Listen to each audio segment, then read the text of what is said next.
Hoje, dedicar-nos-emos à segunda parte do estudo sobre temperatura eclesial e apostólico-doutrinária, iniciado na Santa Convocação Pretérita.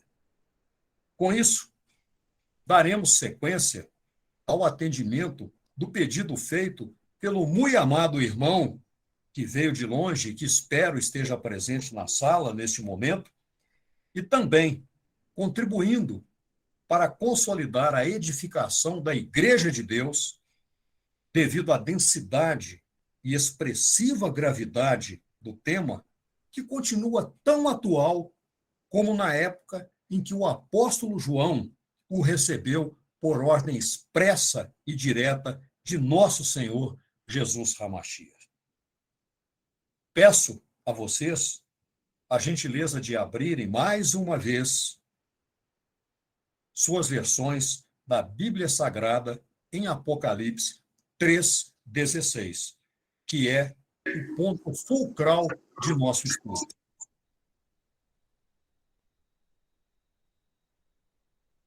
Neste momento, vou fazer mais uma baldeação salesiana e recordar brevemente alguns tópicos que foram explicitados na apresentação anterior. Um momento, por favor. O PowerPoint não está aberto, então vamos abri-lo.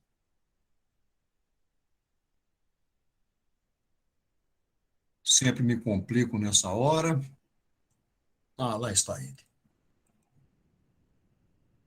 Pergunto a vocês se a tela do PowerPoint está nítida, em bom tamanho.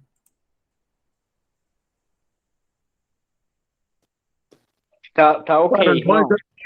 Para nós aqui está perfeito. Muito obrigado. Então, só recordando rapidamente, bem telegraficamente, mas antes, gostaria de já enunciar as referências principais da exposição que será feita hoje, caso queiram anotá-la, para acompanhamento mais efetivo. Vou dar alguns segundos para que possam printar a tela ou anotar as referências que aí aparecem. Sempre salientando que o verso principal é Apocalipse 3,16.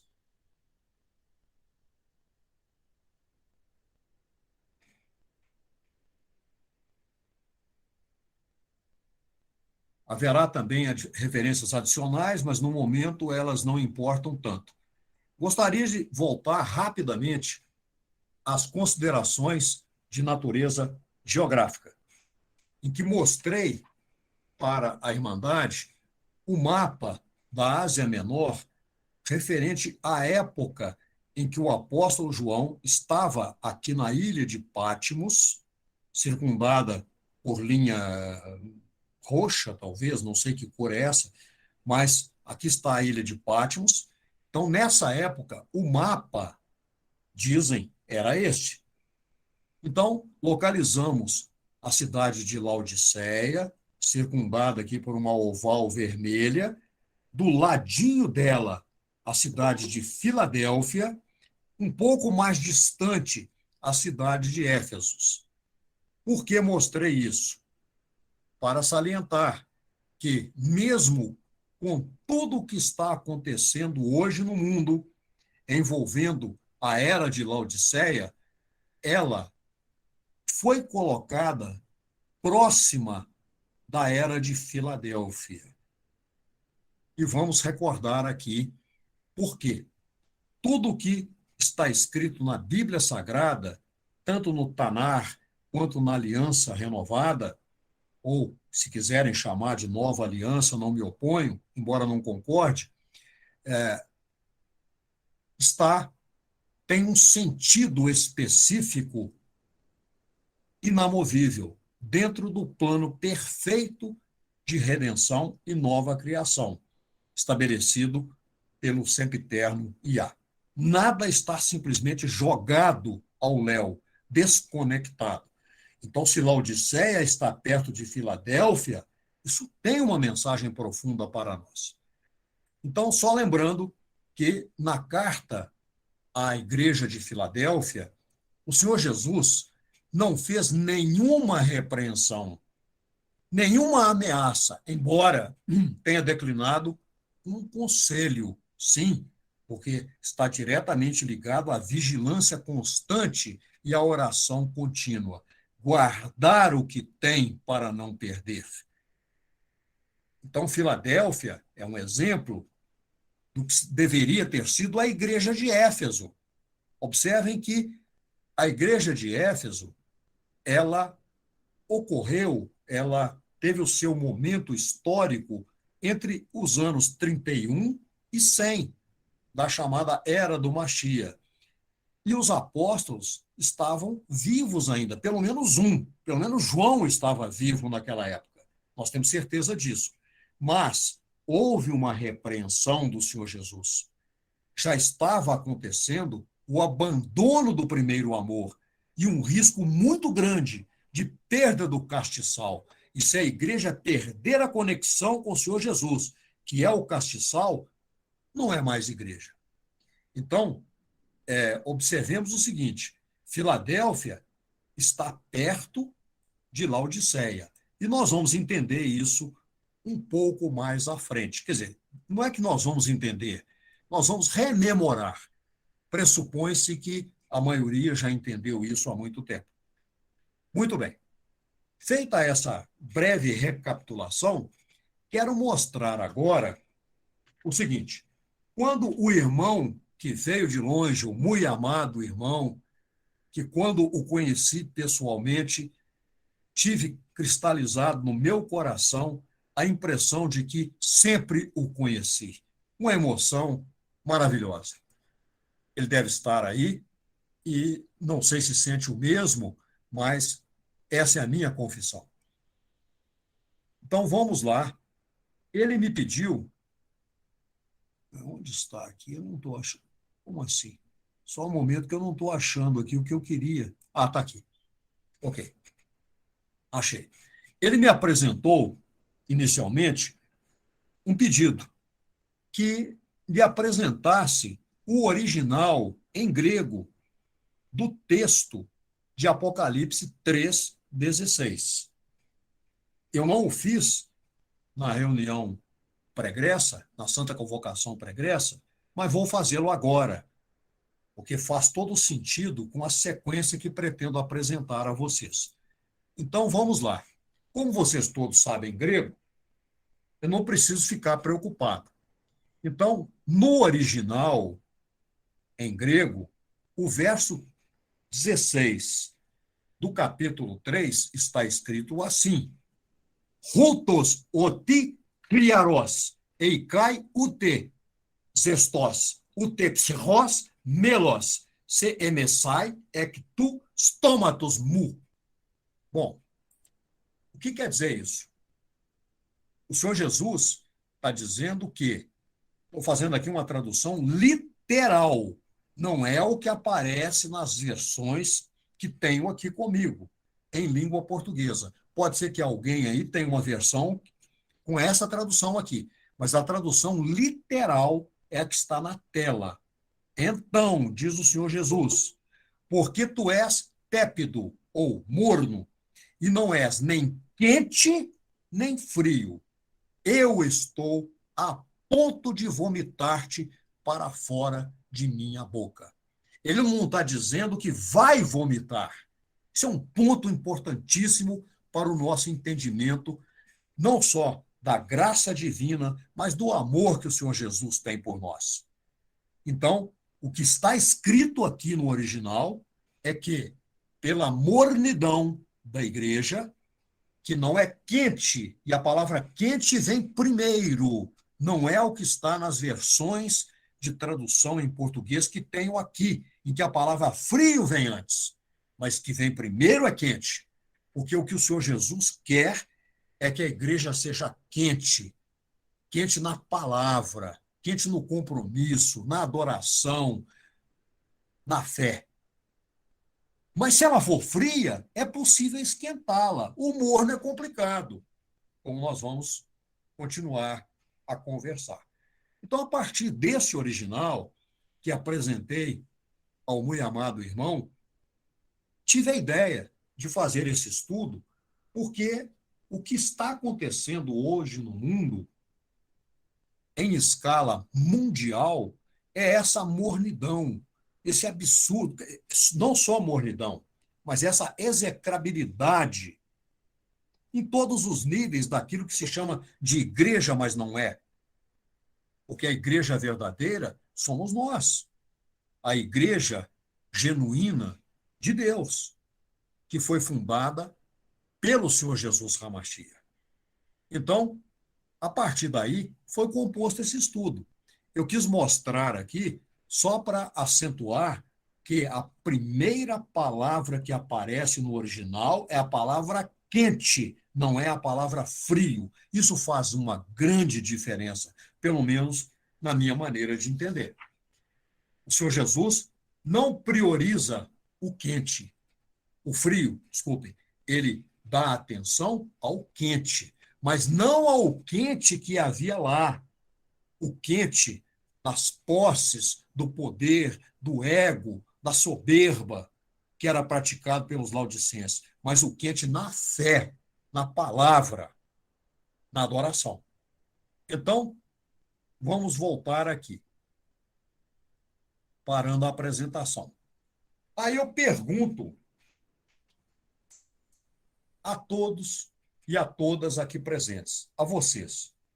Se eu dissesse, quem aqui presente integra genuinamente a Igreja de Deus? Certamente, irmãos e irmãs responderiam, eu. Muito bem, essa é a resposta que eu quero ouvir.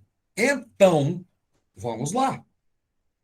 Pergunto-lhes, como integrantes da Igreja de Deus, da Igreja verdadeira, qual é o nosso papel? Sinteticamente, telegraficamente, sinopticamente. O próprio Senhor Jesus disse isso em algum lugar. Purificar e salgar a terra. Sim, ser quente, irmão Marcos.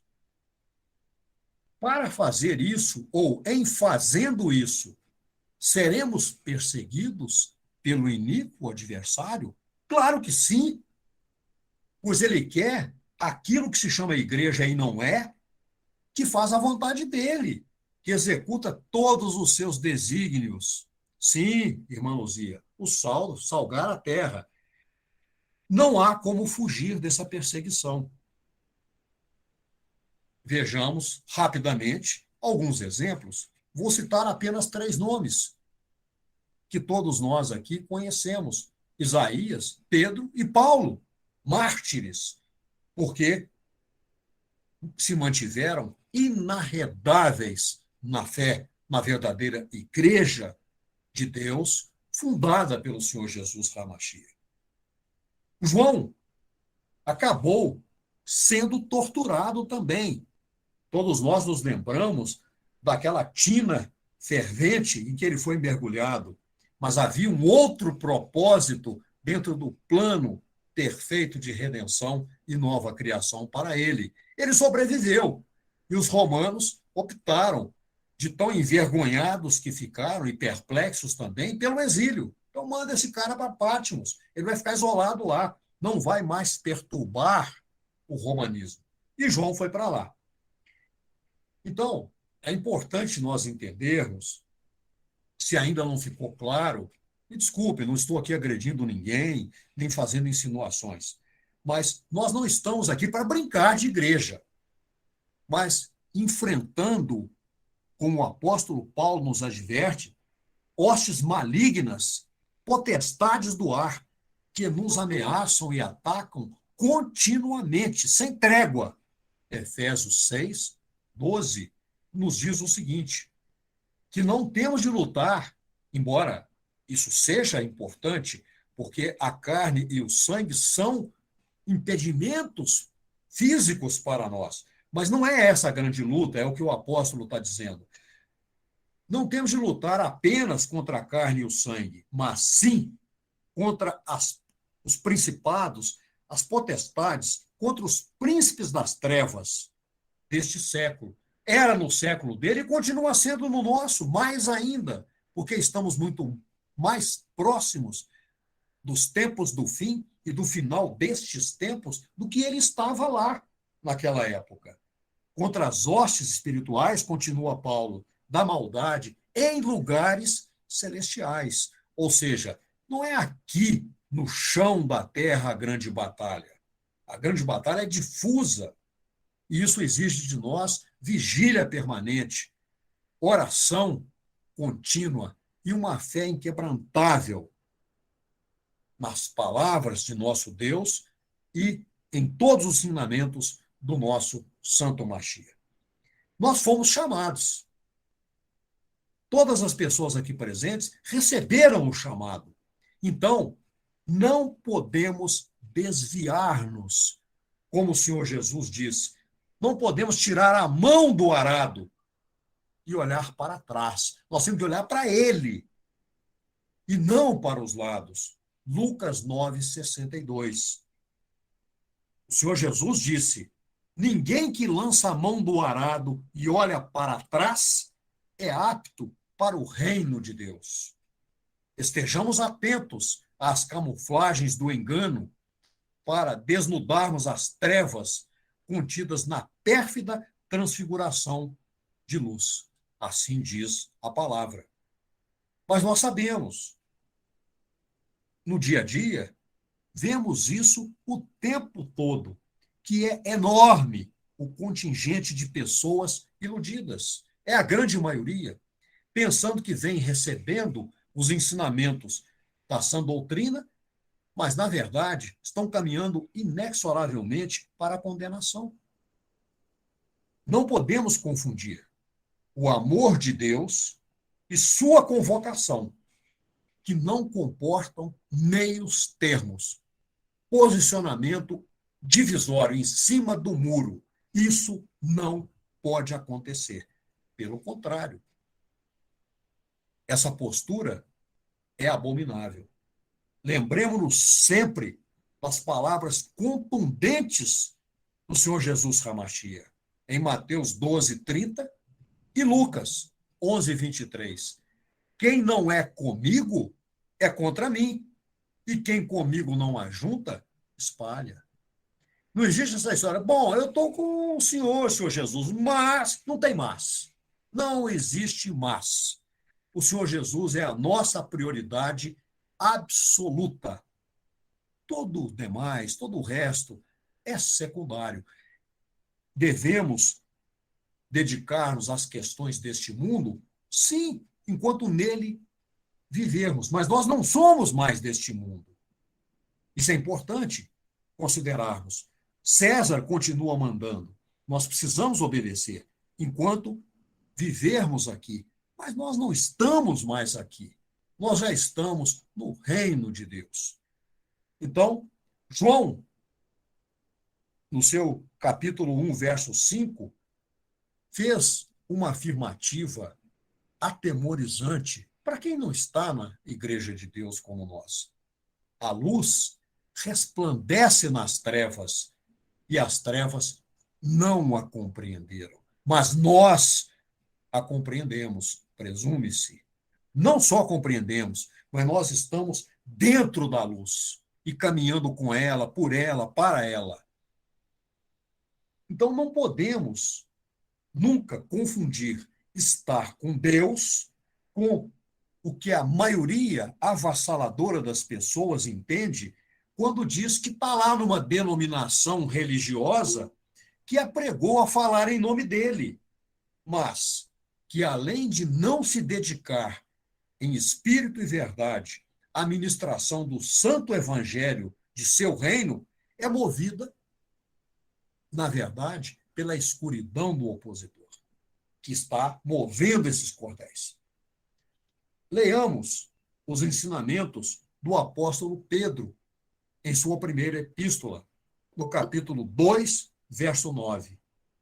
Vós Eu abro um parênteses e digo: nós somos a geração eleita, o sacerdócio real, a nação santa, o povo adquirido. Nós não fomos escolhidos lá atrás, foram os hebreus naquela época, para que anunciemos. Eu estou lendo aqui da minha maneira as palavras, com todo respeito ao apóstolo Pedro, mas atualizando a frase, porque se falar do jeito que ele falou, não fica tão veemente para nós, para que anunciemos as virtudes daquele. Quem? Quem é aquele? O Senhor Jesus Hamashia, nosso divino mestre, nosso redentor, nosso salvador, que nos chamou de onde nós estávamos, na profundeza das trevas, para a sua maravilhosa luz. É assim que me sinto quando fui chamado para a luz com que ele se apresentou a mim. Então, é preciso que nós entendamos que a Igreja de Deus tem um reino, que é o reino dele, o reino de Deus, tal como foi apregoado, mostrado, praticado, ensinado de modo perfeito e irretocável pelo Senhor Jesus Hamashia. Lembremos o que o próprio Deus, o sempiterno Iá, disse, ele próprio, não o intermediário, para não ter dúvida. Ah, mas o intermediário entendeu errado. Não, não entendeu, não. Foi ele mesmo que disse o que eu vou ler agora, em Êxodo 19, verso 6. E disse Iá, e vós, falando para os hebreus lá, ser-me-eis um reino sacerdotal e o povo santo.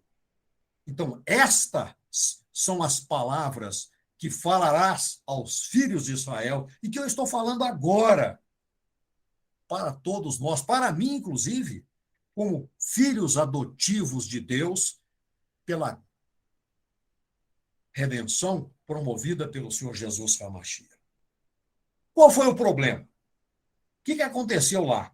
O próprio Deus fala uma frase dessa, que mais explícita é impossível. Era isso que ele queria, é o que ele quer, e ele sabe exatamente o que vai acontecer, porque para ele já aconteceu. Qual foi o problema? Israel nunca obedeceu, salvo pequeníssimas exceções de guerreiros da fé. Não só esta admoestação, essa afirmativa do próprio Deus, o que ele queria era isso. Vós, israelitas, sereis para mim um reino sacerdotal e santo. Agora, como é que pode ser sacerdotal e santo desobedecendo, tripudiando, virando as costas? Isso é abominável. E mais, lá na frente, próximo da consumação do plano de redenção perfeito, quando o Mashiach finalmente foi enviado, como prenunciado em todos os 39 livros do Tanar, o que aconteceu? Na sua imensa, quase que absoluta maioria, não foi aceito pelos israelitas. E aí, o que aconteceu? Esse propósito declinado pelo próprio Deus foi estendido para nós. Então, agora sim, nós somos convocados para assumirmos esse papel de reino sacerdotal e santo no Mashiach. Com ele, por ele e para ele. Vamos ver o que Pedro nos fala a esse respeito.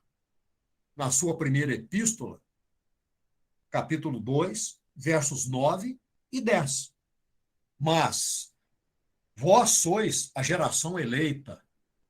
Eu digo, nós somos a geração eleita, o sacerdócio real, a nação santa, o povo adquirido, para que anunciemos as virtudes daquele que nos chamou das trevas. Eu já falei isso, mas eu estou só repetindo aqui. Vós que em outro tempo, ou seja, nós que não éramos povo eleito, agora somos o povo de Deus. Nós não tínhamos alcançado a misericórdia, mas agora alcançamos, pela graça, essa misericórdia. Então, em função disso, cabe-nos a missão gloriosa. Vocês vão dizer assim, é fácil? Não. É muito difícil, é espinhosa, é exigente, sim, de exercer esse real sacerdócio e implantar o reino. Ou seja, a Igreja de Deus não só está no reino dele, mas tem de implantar o reino. Ela não pode omitir-se ficando morna. Ela tem de propagar o reino. Então, nós precisamos entender que existe uma dinâmica que é exigida de nós, enquanto igreja. Vou dar um exemplo aqui. Esse exemplo não é meu, peguei de alguém, mas achei muito interessante, muito ilustrativo, e vou fazer esse exemplo de novo aqui.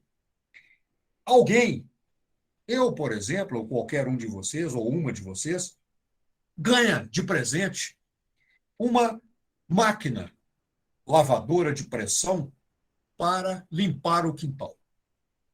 Por não saber usar esse aparelho, a pessoa que a ganhou de presente, certamente, antes de começar a usá-la, dedicar-se-á a estudar detalhadamente o seu funcionamento, geralmente descrito no manual.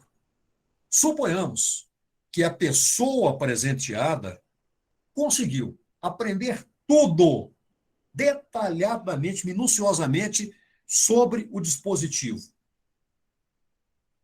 Isso garante que o quintal será limpo adequadamente? A questão está aí. Muito bem, a pessoa ganhou a máquina, estudou-a, sabe como utilizá-la, em tese, mas está realmente fazendo o uso correto do equipamento? Porque o principal não é aprender a usar a máquina, que é importante sim, como ferramenta, mas o importante é lavar o quintal. E isso é o que vem acontecendo no mundo inteiro com as chamadas denominações religiosas. Então, muito se fala, e nem sempre de maneira correta, adequada e retocável, sobre o uso da máquina, que no caso, a palavra de Deus, a doutrina, mas é preciso sim aplicar na nossa vida da maneira correta. Então, é oportuno nós recorrermos ao apóstolo Paulo neste momento, em 2 Coríntios 5, 18 a 21. E tudo isso provém de Deus, que nos reconciliou consigo mesmo por intermédio do Senhor Jesus Hamashia e nos deu o ministério da reconciliação. Isto é, Deus estava no Machia reconciliando consigo o mundo, não lhes imputando os seus pecados, e pôs em todos nós a palavra de reconciliação. Olha que situação maravilhosa e que responsabilidade Deus está designando-nos. E nós não podemos fugir se atendemos ao chamado em espírito e verdade. Continuando, Paulo, de sorte que, a partir desse momento, somos embaixadores da parte do Machia, como se Deus por nós rogasse. Então, nós falamos por Deus. Gente, isso é tremendo. Isso é tremendo. Isso é avassalador. Se minha mãe estivesse aqui, ela diria isso é acachapante. Então, diz Paulo, rogamo-vos, pois, da parte do Machia, que vos reconcilieis com Deus. Nós temos de estar cada vez mais perto dele, cada vez mais unido a ele. Ele tornou pecado por nós aquele que não tinha pecado, para que nele nos tornássemos justiça de Deus. Então, é preciso que fique muito claro para nós, resumidamente, não tenho nenhuma pretensão aqui de esgotar o tema, mas apenas de usar uma frase de impacto. Qual é o evangelho que o Senhor Jesus pregou? Como é que nós podemos colocar uma frase para caracterizar isso? O Senhor Jesus deixou claro que o reino de seu Pai, nosso Pai, chegou. Inapelavelmente chegou. Então, a Igreja de Deus tem de trazer leis, dinâmicas, governo, autoridade de um rei para implantar tudo isso para a glória de Deus. Não é para a nossa glória. Nós não temos direito a glória nenhuma. A glória é toda do Pai Celestial. Então, a maior missão do Senhor Jesus Hamashia não foi simplesmente ter constituído a igreja que ele o fez, mas estabelecer as bases do reino de seu Pai, do reino de Deus, como ele sempre frisou. Eu não falo as minhas palavras, mas as palavras daquele que me enviou, daquele que me ensinou e que eu conheço muito bem, disse ele. Então, por isso e para isso, que ele constituiu a eclésia. Vocês se lembram de que a palavra eclésia, pronunciando em grego, significa um conjunto fora do sistema, fora das paredes, fora daquele templo de pedra, fora daqueles rigores rituais e litúrgicos. Para quê? O que essa igreja tem que fazer? Propagar o reino. E para propagar o reino, ela precisa exercitar, ela precisa ter, é claro, e exercitar algumas características, como a igreja do reino de Deus. E eu vou falar alguns palavrões aqui. Peço perdão antecipadamente, porque algumas palavras pesadas serão ditas aqui. Se houver crianças na sala, talvez seja o momento de serem retiradas. Me perdoe, isso foi apenas uma brincadeira apostólica. Os palavrões serão falados, mas de uma outra forma. Nada ofensivo, evidentemente. Estamos aqui num ambiente santo, celebrando o santo Shabat de Deus. A primeira característica da igreja, para que ela realmente seja a igreja de Deus, propagadora do evangelho de Deus, é que ela propague o evangelho. Então, isso é o básico, é o primeiro ponto. O que é que o Senhor Jesus ordenou? Uma das poucas ordenanças explícitas que ele deu. Ontem, nós tivemos, desculpem, ontem, sim, já houve o pôr do sol, tá certo, eu aqui confundi aqui. Ontem nós fizemos a celebração da ceia representativa da renovação da aliança, que podemos e devemos chamar amorosamente de ceia santa do Senhor Jesus, porque ele a tornou santa. Então, comentei lá durante a celebração com irmãos e irmãs ali presentes que usualmente se fala que o Senhor Jesus Hamashia deu 2 ordenanças. Mas, se nós analisarmos a passagem que vou ler agora, veremos que ele deu 3 ordenanças veementes. Então, Mateus 28, 19, 20, no original. Evidentemente que, se alguém pegar uma versão da Bíblia comum, vai aparecer diferente, porque a trinitariedade impera por aí. Então, Mateus 28, 19 e 20, no original. Portanto, diz o Senhor Jesus Hamashia, vão e façam discípulos de todas as nações. Isso é uma ordenança específica. Propagar o evangelho do reino em todos os lugares, para todas as nações, em todas as línguas. E é por isso que eu aceito concordo e digo, o nome do Machia é Jesus. Embora eu não saiba que nome ele recebeu lá em hebraico. Até hoje não consegui descobrir de maneira irrefutável. Mas o Senhor Jesus, então, determina como ordenança: vão, façam discípulos, essa é uma ordenança, e batizem-nos em meu nome, segundo a ordenança.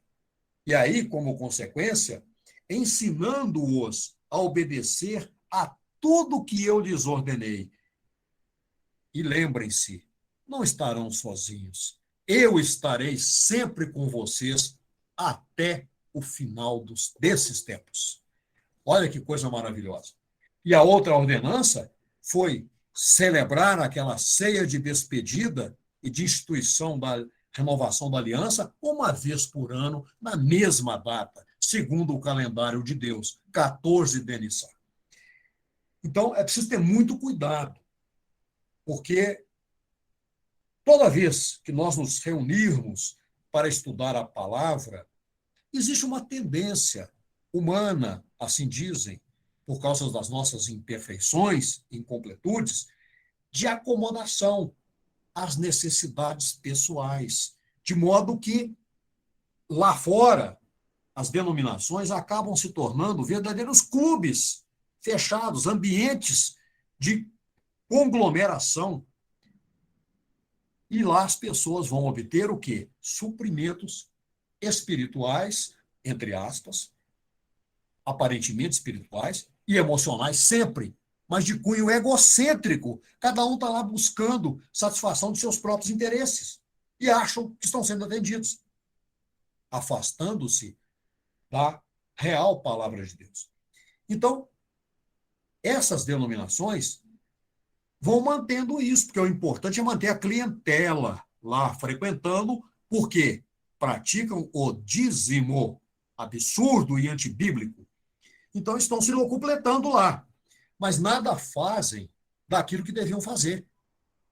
A propagação do reino, que é a primeira missão da Igreja de Deus, propagar o reino dele, e não o nosso, e não de quem quer que seja, mas o reino dele. Porque essas denominações estão presas a uma sistemática humana e não se movem em uma dinâmica com o real objetivo. Então, é preciso, isso é um alerta que faço para quem ainda não esteja fazendo, e não é crítica nenhuma, é apenas a expressão aqui do que penso, que cada um e cada uma deve fazer o que for possível, o seu círculo de relacionamento, o seu círculo de trabalho, em todas as oportunidades que se apresentarem, para disseminar o evangelho do reino. Eu faço isso. Então, no exercício da minha profissão, se houver um gancho sequer, uma vírgula, uma aspa, um parêntese, qualquer coisa, entro com a palavra de Deus. Evidentemente que, se não houver receptividade, vou fazer aquilo que o Senhor Jesus recomendou. Não jogarei pérolas aos porcos. Não é isso que nós estamos falando aqui. Mas se nós jogamos pérolas e essas pérolas são recebidas, ainda que com timidez, mas são recebidas, nós podemos impulsioná-las e fazer com que o receptor ou a receptora das pérolas consiga utilizá-la da melhor maneira. Então, vamos lembrar que, quando o Senhor Jesus ministrou o evangelho do reino, ele usou muito, repetidamente e com a maestria incomparável, arrepiante. Cada vez que leio qualquer um desses trechos, não deixo de perceber que os pelos vão para o teto, usando parábolas, mas não parábolas complicadas, abstratas, que exigissem um tremendo esforço do ouvinte. Não! Ele sempre correlacionou o reino de seu pai com elementos do cotidiano das pessoas, para facilidade de entendimento, de consolidação, de internalização e, é claro, de prática logo em seguida, de colocação em prática. Então, qual era o objetivo dele?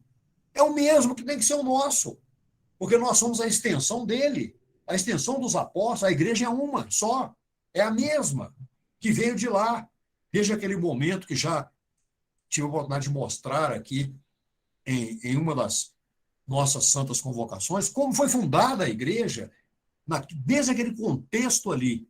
Os apóstolos foram os primeiros a dar continuidade. Nós somos extensão desses apóstolos. Não podemos, de maneira nenhuma, nos afastarmos dessa realidade. Então, nós temos de ter um cuidado muito grande com a propagação do reino. E aí vem um perigo. Se nos ocuparmos de maneira excessiva, e às vezes arranjando desculpas, apresentando motivos, não, eu não vou agora estudar isso porque eu tenho um compromisso de assistir a isso ou aquilo, de ir a não sei aonde. Pera aí.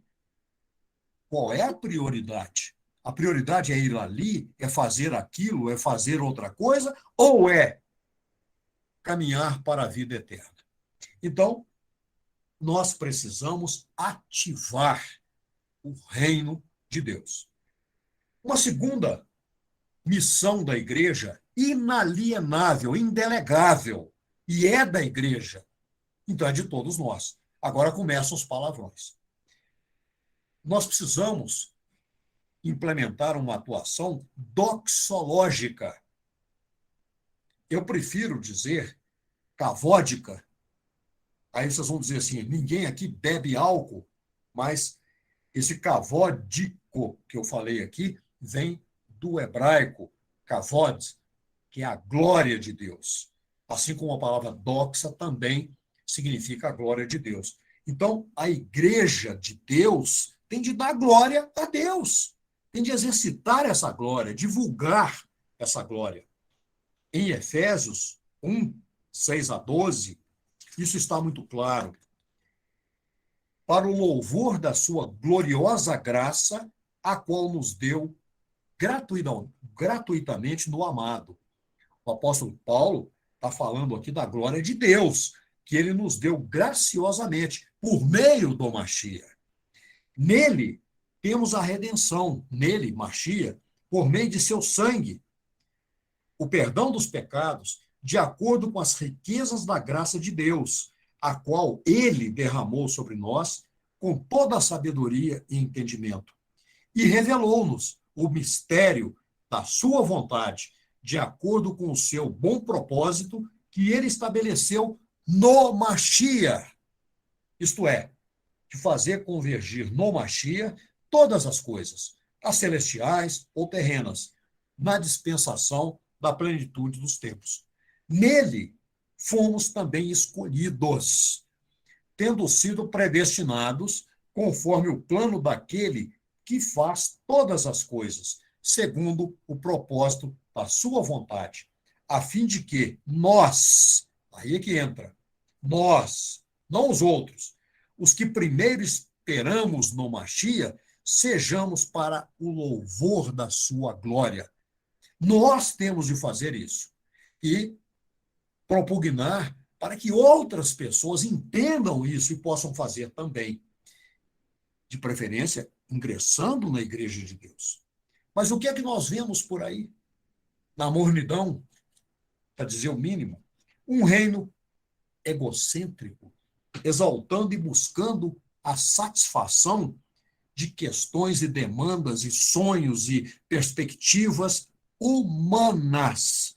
O reino de Deus, quando considerado, é colocado sempre em um plano subalterno.